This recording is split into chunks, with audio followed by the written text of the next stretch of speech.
திரு சேலமணிகண்டன், இப்போ பரப்புரையை தென்மண்டலத்தில் தீவிரம் காட்டியிருக்கிறார் திரு எடப்பாடி பழனிசாமி. தேர்தல் முடிவுகளின் அடிப்படையில் அந்த இழந்த செல்வாக்கை மீண்டும் அதிமுக மீட்டு வந்துருமா? செய்திகள் நேயர்களுடைய மாலை வணக்கங்க. அதிமுகவுடைய பொதுச் செயலாளர் இன்னைக்கு திருப்பரங்குன்றத்துல பிரச்சாரம் பண்ணிட்டு இருக்கிறாருன்னு தமிழரசன் சொன்னாரு. எனக்கு ஒரு பாடல் தான் நினைவு வருது. திருப்பரங்குன்றத்தில் நீ சிரித்தால் முருகா பழனிசாமி என்ற முருகா, திருச்செந்தூரில் அது வேளாடும் அப்படிங்கிற ஒரு நல்ல சமீட்சையோட சொல்லியிருக்கிறீங்க. அதாவது இடியவோ இல்ல நீங்க ஐடியவோ வேற ஏஜென்சியோ வச்சு நடத்தணும் அப்படின்னா பட்டவர்த்தனமா இந்த திமுக அமைச்சர்கள் எத்தனை வழக்குல மாட்டிருக்கிறாங்க. 4700 கோடி ரூபாய் மணல் வழக்குல மாட்டிருக்காங்க. அமித்ஷா அவர்கள் டெல்லி பாஷா பாய் சொன்ன மாதிரி 30,000 கோடி டாஸ்மாக் வழக்குல மாட்டிருக்கிறாங்க. எத்தனையோ பிரச்சனைகள் இருக்கிறது. திமுக இன்ஃபுளுன்ஸ் பண்ணி ஏதாவது பாஜகவால சாதிக்க முடிஞ்சுதா? ரெண்டாவது, இவர் சொன்ன வழக்கு போட்டது காங்கிரஸ் நரசிம்மராவ் இருந்த காலத்துல போட்ட வழக்கு.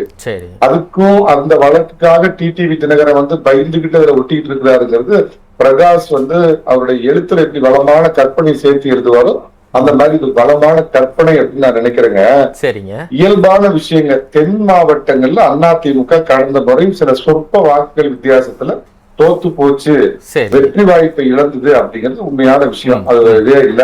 அவர் சொன்ன மாதிரி அவரோட எப்பயுமே நான் ஒத்து போக மாட்டேன். அவர் வாயில தெரியாம விழுந்து ஒரு வார்த்தை, ஒரு நோஞ்சாம் பிள்ளைக்கு தான் அம்மா சோறு உருண்டை ஊட்டி ஊட்டி கொடுப்பா, உள்ள கறியை வச்சு கொடுப்பாங்கிற மாதிரி. ஆனா உண்மையான தோல்விக்கு காரணம் என்னன்னு கேட்டீங்கன்னா, வட மாவட்டத்துல அடர்த்தியா உள்ள ஒரு சமுதாயத்திற்கு 10.5% இடஒதுக்கீடுன்னு கொடுத்தத தென் மாவட்ட மக்கள் வேற மாதிரி அதை புரிஞ்சுக்கிட்டாங்க. அப்படிங்கறதுதான் அதிமுகவோட சரிவுக்கு காரணம். ஒழிய தனக்கு மிகப்பெரிய சாதி களம் இருக்குது, ஒட்டுமொத்த முக்குளத்தோர் சமுதாயமும் தனக்கு பின்னாடி இருக்குதுன்னு சூளுரைத்த நம்ம பலாப்பழம் பன்னீர்செல்வம் அண்ணாச்சி பாத்தீங்கன்னா இப்ப கடந்த தேர்தல்ல ஒரு சாதாரண வேற்று மதத்தை சேர்ந்த சுயேட்சை சின்னத்துல அவர் தோத்து போனார். ஏன்னா அந்த ராமநாதபுரம் தொகுதி முழுக்க முக்குளத்தோர் நிறைந்த தொகுதி. சரிங்க, நீங்க சொல்ற அடிப்படையிலேயே இப்ப வன்னியர் இடஒதுக்கீடு தான் பெரிய தோல்விக்கு காரணம்னா அது 2021 எடுத்துக்கலாம். ஏன் 2024 நாடாளுமன்ற தேர்தல்ல பெரிய தோல்வி, அதுவும் தென் மாவட்டங்கள்ல சில தொகுதிகள்ல 4வது இடத்துக்கு போகக்கூடிய அளவுக்கு என்ன ஒரு அதிமுக பெர்ஃபார்ம் பண்ணி இருக்கு? அப்ப என்ன பின்னடைவு காரணம் சொல்லுங்க. ஆப்பிள் வேறு ஆரஞ்சு வேறு. யார் பிரதமர்னே காட்டாம அதிமுக தனிச்சு நினைச்சு ஒரு பக்கம் அதுதாங்க நான் கேக்குறேன். வட மாவட்டங்கள்ல யாரு பிரதமர்னு தெரியாம வாக்குகள் வாங்க முடியுது, ஏன் தென் மாவட்டங்கள்ல வாங்க முடியல? தென் மாவட்டங்கள்ல வாங்க முடியாததுக்கு காரணம் போனது பாராளுமன்ற தேர்தல். வட மாவட்டத்துல ஜெயிச்சமா வாக்கு சதவீதம் கொஞ்சம் கூடி வந்தது, அவ்வளவு. அன்னைக்கு ஒரு இடம் 2 இடம் ஜெயிச்சிருந்தா நீங்க சொல்ற லாஜிக் ஓகே. தோத்ததுல இவரு சொல்ற அவங்க நம்ம தமிழிசேகர் சொல்ற மாதிரி வெற்றிகரமான தோல்வியா? எல்லா இடத்துலயும் தோத்துதான் போனோம். அதுல தென் மாவட்டங்கள் அதான் கேட்க வரேன் திரு மணிகண்டன். தென் மாவட்டங்கள் ஒரு காலத்துல அதிமுகவுக்கு நல்ல செல்வாக்கா இருந்த பகுதி தான்.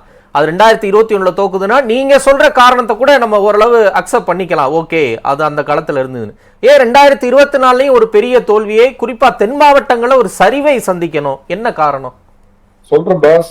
அதுக்கு திரு பன்னீர்செல்வம் முதல்ல காரணம் இல்ல அப்படிங்கறது முதல்ல புரிஞ்சுக்கங்க. ஆனால் தனக்கு பின்னாடி ஒரு 3.5% வாக்கு வச்சிருக்கிற தினகரன் அந்த தோல்விக்கு ஒரு காரணம் அப்படிங்கிறது யாரும் மறுக்கிறதுக்கே இல்ல. தினகரன் கணிசமான அதிமுக வாக்குகளை, பாரம்பரியமான அதிமுக வாக்குகளை பிரித்தால் அதுவும் அதிமுக தோல்விக்கு ஒரு காரணம். சோ இந்த 10.5% இடஒதுக்கீடு ஒண்ணு காரணம், தினகரன் பிரிச்ச அந்த ஒரு இது காரணம். அதே மாதிரி ஒண்ணு சொல்லிடுறேன், இதுலயும் நான் பிரகாஷ் சொல்றதுல உடன்படுறேன். திரு டிடிவி தினகரன் இன்னைக்கு பாஜகவோடு பேசின சில விஷயத்துல அவருக்கு சில முரண்பாடுகள் ஏற்பட்டதுனால இந்த மாதிரி ஒரு பேட்டி கொடுத்திருக்காரு. நான் அதிமுகவோட இன்சைட் இன்ஃபர்மேஷன் அறிந்தவன், அதே சமயத்துல பாஜகவோடும் நல்ல தொடர்புல இருக்கிறவங்கிற முறையில் சொல்றேன். அடுத்த முறை இங்க டெல்லி பாட்ஷா பாய் அமித்ஷா பாய் வர்ற கூட்டத்துல தேசிய ஜனநாயக கூட்டணி ஸ்டேஜ்ல தினகரன் ஏற போறார். பழனிசாமி யார் என்று புரிகிறதா, இவர் தீ என்று தெரிகிறதாங்கிற பழனிசாமியோட ஒன்றா கரங்கோக்க போறாருங்கிறத இன்னைக்கு தேதியில சொல்ற நல்லா அடிக்கோடிட்டு புரிஞ்சுக்குங்க. சசிகலா அவங்களை பத்தி கேட்டுங்க அப்படின்னா அவங்க இன்னைக்கு கிட்டத்தட்ட ஒரு ராஜ்யம் இல்லாத ராணி அப்படிங்கறது அவங்க புரிஞ்சுக்கணும். ஒரு 500 வெள்ளை பேப்பரை எடுத்துட்டு போய் ஆபீஸ் பிரிண்டர்ல கொடுத்து பொதுச் செயலாளர்னு போட்டுக்கிட்டு அதுல அறிக்கை விட்டுக்கிட்டு இருக்கிறது தான் எல்லா பொதுச் செயலாளர். அதுதான் பிரச்சனை. உங்ககிட்ட ராஜ்யம் இல்ல, ராஜ்யம் இழந்த ஒரு ராணி. கட்சி உங்ககிட்ட இல்ல, தொண்டர்படை இல்ல, கட்சி அலுவலகம் இல்ல, சின்னம் இல்ல. கட்சிக்கு நீங்களும் ஒரு காலத்தில் அம்மா ஜெயலலிதாவையே பின்னாடி இருந்து இயக்கிய ஒரு 25 ஆண்டு காலம் நீங்க அதிகாரத்தை பின்னாடி இருந்து சுவைச்ச அப்படிங்கறதெல்லாம் கொஞ்சம் நெஞ்சில நிலை நிறுத்திக்கிட்டு இன்னைக்கு what is the practical situation, நீங்க வரும் சட்டமன்ற தேர்தலில் உங்களால போட்டி போட முடியுமா? முடியாது. கட்சி உங்க பின்னாடி இல்ல அப்படிங்கறத புரிஞ்சுக்கணும். எல்லாத்துக்கும் மேல பாத்தீங்க அப்படின்னு சொன்னா அதிமுகவுக்கு ஆதரவா வாக்கு சேகரிச்சு ஒரு ராஜமாதாவா நீங்க நின்னீங்க அப்படின்னா உங்களை அதிமுக தொண்டை வரவேற்பான். அவங்க சொல்றாங்க அதிமுக ஒன்றுபட வேண்டும், வென்று காட்ட வேண்டும் தான் அவங்க சொல்றாங்க. வேற என்ன சொல்றாங்க? அந்த லெட்டர் பேட்ல இருக்கிற 500 வெள்ளை பேப்பர் கொடுத்து லித்தோ பிரஸ்ல அழிச்சுக்கிறாங்கல்ல பொதுச் செயலாளர்னு, அந்த வார்த்தையை அழிச்சிருங்க. உரிமையல் நீதிமன்றத்துல போட்டுக்கிற வழக்கை நீங்க உண்மையாலுமே சார், நான் ஒண்ணு கேட்கிறேன் சார், நான் தினகரனையும் உட்பட கேட்கிறேன். நான் இன்னைக்கெல்லாம் மரியாதைக்குரிய அப்படின்ற வார்த்தையோட சொல்றேன். 3 பேர்த்துக்கு நீங்க 3 பேரும் முதல்ல ஒண்ணு சேர்ந்து இருக்கிறீங்களா? அதிமுகவோடு ஒன்று சேருவோம்னு சொல்ற சித்தியும் தினகரனும் ஒன்னா சேர்ந்து இருக்கிறாங்களா? ஓபிஎஸ் அவங்களோட ஒன்னா சேர்ந்து இருக்கிறாரா? நீங்க 3 பேருமே வெவ்வேறு திசையில ஆளுக்கு ஒருத்தர். அவருக்கு பாத்தீங்கன்னா ராஜ்யம் இல்லாத ராஜா ஒருங்கிணைப்பாளரா, இந்த அம்மா ராஜ்யம் இல்லாத ராணி. இது பாத்தீங்க அப்படின்னா பொதுச் செயலாளர் போட்டுக்கிட்டு இதுல நான் தினகரனோட நேர்மையை பாராட்டுறேன். வேண்டாம், எனக்குன்னு கூட்டம் இருக்குது, எனக்குன்னு ஆள் இருக்குன்னு தனியா போய் அவர் தன்னுடைய பலத்தை நிரூபிச்சார். இவங்க 2 பேருக்கு பின்னாடி தொண்டர் பலம் இல்ல. அதனாலதான் பன்னீர்செல்வம் ஒண்ணு தெரிஞ்சுக்குங்க, பன்னீர்செல்வத்தை கொஞ்சம் பரிதாபகரத்தோடு ஒரு காலத்துல அதிமுக தொண்டர் பார்த்தான். பல துரோகங்கள், பழனிசாமி துரோகம், சசிகலாவுக்கு துரோகம் பண்ணிட்டு பாத்தீங்கன்னா அந்த அம்மாவுக்கு எதிராக போய் உண்ணாவிரதம் இருந்து பண்ணது, என்ன கையை பிடிச்சி முறுக்கினாங்க. தினகரனுக்கு எதிராக சொன்னது, பழனிசாமிக்கு 1 முறைக்கு 2 முறை துரோகம், ரெட்டலைய முடக்குனது. எல்லாத்துக்கும் மேல என்னைக்கு நீங்க புதர்ல போய் மறைஞ்சிருந்து திடீர்னு போய் முதலமைச்சரை ஒரே நாள்ல மு.க. ஸ்டாலின் 3 முறை பாத்தீங்களோ, அன்னைக்கே நீங்க அம்மாவின் துரோகி ஆயிட்டீங்க. அவர் எந்த விதத்திலேயாவது தேசிய ஜனநாயக கூட்டணியில இடம் பெற்றால் அது அந்த கூட்டணிக்கே இழுக்கு, அவரால் எந்த பிரயோஜனமும் இல்லை. ஆனால் தினகரன் விரைவில் பாத்தீங்கன்னா இந்த கூட்டணியில் இடம் பெறுவார். அவர் உறுதியா எடப்பாடி பழனிசாமி சந்திப்பார், டெல்லி பாஷா அமித்ஷா பாயோட சந்திப்பார் அப்படிங்கறது உங்களுக்கு நான் கூப் நியூஸா சொல்றேன். ரைட். நான் முதல்ல திரு அகிநாதனுக்கு ஒன்று சொல்லிடுறேங்க. அதிமுக சிதறி கிடக்கல அண்ணன், பொய்யா அக்கறைப்பட வேண்டாம் அண்ணன், நீங்க அதை பத்தி கவலைப்படாதீங்க. ஒரே அதிமுக புரட்சி தலைவிக்கு அப்புறம் எடப்பாடி பழனிசாமிக்கு பின்னாடிதான் இருக்குதுங்கிறது ஒண்ணு சொல்லிட்டு, எடப்பாடி பழனிசாமி தன்னை தலைக்கு பின்னாடி ஒளிவட்டம் சுத்துதெல்லாம் நடிக்கக்கூடிய இருந்த தன் உயரம் தெரிந்தவர். பன்னீர்செல்வத்தோட உயரம் என்ன அப்படிங்கிறது அதை விட நன்கு புரிந்தவர். சசிகலாவோட உயரம் என்ன அப்படிங்கிறது அதை விட நல்லா புரிஞ்சவர். டிடிவி எவ்வளவு உயரமானவர் அப்படிங்கிறதையும் புரிஞ்சவர் அப்படிங்கிறது தான் அதுல. இது நானெல்லாம் ஏதோ சமூக நீதி அமைப்போ என்னமோ வச்சிருக்கிறேன், நாங்க பரப்புரப்படலன்னா ஐயனாவது பரப்புரப்படுறேன்னா லட்சக்கணக்கான பேரா கேட்பாங்க. எங்களுக்கு அதிமுக கட்சியில இருந்த பன்னீர்செல்வமே என்ன சொல்றாங்க, போய் போன தேர்தல்ல 2021 10.5% இடஒதுக்கீடு கொண்டு வந்ததுக்கு நாங்க காரணம் இல்ல, அது எடப்பாடி தன்னிச்சையா எடுத்த முடிவுன்னு கட்சியவே அங்க காட்டி கொடுத்தார். ரகசியமா எல்லா இடத்துலயும் அவங்க சமுதாயத்து ஆளுங்களை பார்த்து இதுக்கும் எனக்கு சம்பந்தம் இல்லை, இந்த எடப்பாடி பழனிசாமி அவரா பண்ணிக்கிட்டது, எனக்கு இதுக்கு சம்பந்தம் இல்லைன்னு கட்சியை காட்டி கொடுத்தாரு.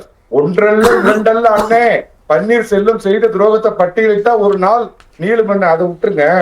திரு மரியாதைக்குரிய முதுபெரும் வழக்கறிஞர் தமிழ்மணி எடப்பாடி பழனிசாமியோட ஆளுமையை குறிப்பிட்டிருப்ப ஒரு விஷயத்தை நிச்சயமா இன்னொன்னு குறிப்பிட்டிருப்பாருன்னு எதிர்பார்த்தேன். பட் அவர் அரசியல் நாகரிகம், அவருடைய உயரம் கருதி அவரை சொல்ல நான் வெளிப்படுத்துறேன். தமிழகத்தை சேர்ந்த ஒருவருக்கு தேசிய ஜனநாயக கூட்டணியில துணை ஜனாதிபதி வாய்ப்பு கொடுக்கலான்னு இருக்கிறோம். யாருக்கு கொடுக்கலான்னு திரு எடப்பாடி பழனிசாமி கிட்ட ஆலோசனை பண்ணினப்ப அவருடைய one and only choice Thiru CP. Radhakrishnan. இன்னைக்கு தேசிய ஜனநாயக கூட்டணியோடைய வேட்பாளரா திரு சி.பி. ராதாகிருஷ்ணன் பாஜகவோட ஒரு மூத்த தலைவர் அறிவிக்கப்பட்டதுலயும் திரு எடப்பாடி பழனிசாமியோட ராஜதந்திரம் இருக்குது அப்படிங்கறது ஒரு சொல்லிட்டு, எடப்பாடி பழனிசாமி முன்மொழிஞ்சுதான் சிபிஆரை துணை குடியரசு சொன்ன வார்த்தை நல்லா கேளுங்க. தமிழகத்தை சேர்ந்த ஒருத்தர் துணை ஜனாதிபதி வாய்ப்பு கொடுக்கலான் இருக்கிறோம், யாரை குறிப்பிடலாம் அப்படின்னு மத்திய பாஜக கேட்டப்ப திரு சி.பி. ராதாகிருஷ்ணன் அந்த கட்சியில நேச்சுரலா சீனியர் லீடர் பிளஸ் அவர் கொங்கு மண்டலத்தை சேர்ந்தவர், எல்லாரோடையும் அனுசரிச்சு பழகக்கூடிய மாற்று கட்சி எதிர்கட்சியோடையும் சுமூகமான நட்பை பேணக்கூடிய இருக்கிற அடிப்படையில அவர் பரிந்துரை பண்ணினது திரு எடப்பாடி பழனிசாமி அப்படிங்கிறது நல்லா அழுத்தம் திருத்தமா தம்பி உங்களுக்கு சொல்றேன். அதாவது ஆப்பிள் வேறு ஆரஞ்சு வேறு நம்ம இவர் அடிக்கடி சொல்லுவார். இப்ப நடக்க போற தேர்தல் ஐயா, ஆப்பிளுக்கான தேர்தல் முடிஞ்சு போச்சு, மோடி வேணுமா வேணாமாங்கிறது முடிஞ்சு போச்சு. இப்ப ஆரஞ்சுக்கான தேர்தல் 2021 இதே பாஜகவோட கூட்டணியில இருந்தோம் ஒரு 3% ஓட்டுல தான் அதிமுக தோத்து போச்சு. அன்னைக்கு அதோட வாக்கு சதவீதம் 33. கடந்த பாராளுமன்ற தேர்தல முகமே இல்லாம யார் பிரதமர்னு சொல்லாம தனியே நின்னப்பதான் அதோட வாக்கு சதவீதம் 22. திராவிட மாடல்ங்கிற பேர்ல திராவிட மாடல் ஆட்சி கொடுத்த ஸ்டாலின் வேண்டுமா, 7.5 இல்லாத 4.5 ஆண்டு நல்லாட்சி கொடுத்த பழனிசாமி வேண்டுமாங்கிறப்ப வட மாவட்டம், தென் மாவட்டம், டெல்டா மாவட்டம், கொங்கு பெல்ட் அப்படிலாம் பார்க்காம மக்கள் பொங்கி எழுந்து ஒற்றை விரலால் ஓங்கி அடிப்பாங்க. அந்த சுவிட்ச்ல ரெட்டல இருக்கிற பட்டன்ல பொறுத்து இருந்து அவரை பார்க்க சொல்லுங்க. இந்த மெகா கூட்டணின்னு சொல்லிட்டு இருக்காங்கல்ல, கூட்டணியில இருந்து வெளியே போறதை தவிர்த்து உள்ள யார் இன்னும் வரப்போறா, அது யாரு, இது வெளிப்படையா சொல்லிடலாமே, அது உங்களுக்கு தானே ரொம்ப பாசிட்டிவா இருக்கும், அதையே சொல்ல மாட்டேங்கிறீங்க? உங்க நம்பர் கொஞ்சம் அனுப்பிச்சு விடுங்க தம்பி, நாளைக்கு ஐயா எடப்பாடி பழனிசாமி பாப்பேன். உங்க நம்பர் கொடுத்து இனிமேல் உங்களே ஒரு கான்ஃபரன்ஸ் கால்ல வச்சுக்கிட்டு நம்பர் என்னன்னு வேற கேக்குறீங்க, சொல்லுங்க. இல்ல வேற நீங்க அவரு பேசுற அளவுக்கு தனியா பர்சனல் நம்பர் வச்சிருப்பீங்களா? இந்த ரகசியங்களே வேண்டாம். இல்ல மணிகண்டனுக்கு தெரிஞ்ச ரகசியம் இல்ல தனியா பேசுற எதுவுமே வேண்டாம். இப்ப நம்ம மக்கள் மத்தியில பேசுறோம், நீங்க உடச்சே சொல்லலாம், ஒண்ணும் தப்பு இல்லையா, சொல்லுங்க. Let me finish. அதாவது பொங்கலுக்கு அப்புறம் திமுக கூட்டணியில தீபாவளி பட்டாசு வெடிக்க போகுது. பொறுத்திருந்து பாருங்க. பொங்கல் வச்சு முடிச்ச உடனே ஜனவரிக்கு அப்புறம் திமுக தீபாவளி பட்டாசு வெடிக்கும். மணிகண்டன் ஐயா இல்ல அவர் கவித்துவமா சொல்றாருங்க. முன்னாடி தாங்க ஐயா தீபாவளி வரும். ஐயா விடயம், ஐயா நீங்க விடயம்னு நல்ல தூய தமிழ்ல பேசுறோம். நான் சொன்னது முழுவதுமா உள்வாங்கிக்கீங்க. பொங்கலுக்கு அப்புறம் தீபாவளி பட்டாசு திமுக கூட்டணியில வெடிக்க போகுதுன்னு நான் சொன்னேன், அதை புரிஞ்சுக்கங்க. சரி, அதனால டிடிவி தினகரனோட அனுசரணையா போறதுக்கு நான் ஒரு சமிச்சையை சொல்றேன். அவருக்கு எதிரான ஒரு வழக்கு அதிமுக தரப்பில் தாக்கல் செய்யப்பட்ட வழக்கு வாபஸ் பெறப்பட்டது. டிடிவி தினகரன் தேசிய ஜனநாயக கூட்டணியில் தொடர்வதற்கான வாய்ப்பு இருக்குது. பன்னீர்செல்வம் அந்த ஒருங்கிணைப்பாளர் போடுற அந்த இதை நீக்கிட்டு, இந்த அம்மா பொதுச் செயலாளர் போடுறதெல்லாம் நீக்கிட்டு, முதல்ல 3 நண்டும் ஒன்னா சேருங்க. அப்புறம் பழனிக்கு வாங்க, பாத யாத்திரை வாங்க, சேலத்துக்கு வாங்க, பழனிசாமி பாருங்க. நன்றி. அந்த மாதிரி வார்த்தைகளை ஒரு வார்த்தை ஒரு தம்பி ஒரே ஒரு வார்த்தை சொல்லிடுறேன். ஹாய் மலை தலை, எங்க தலை அண்ணாமலை, ஐ லவ் யூ. சரியான இதை புரிஞ்சுக்கிட்டீங்க. எடப்பாடி பழனிசாமியின் உயரம் புரிஞ்சுக்கிட்டீங்க, கூட சேர்த்துட்டீங்க. பழனிசாமியோடு சேர்ந்த அண்ணாமலைக்கு இனிமேல் 7 முகம் தான்.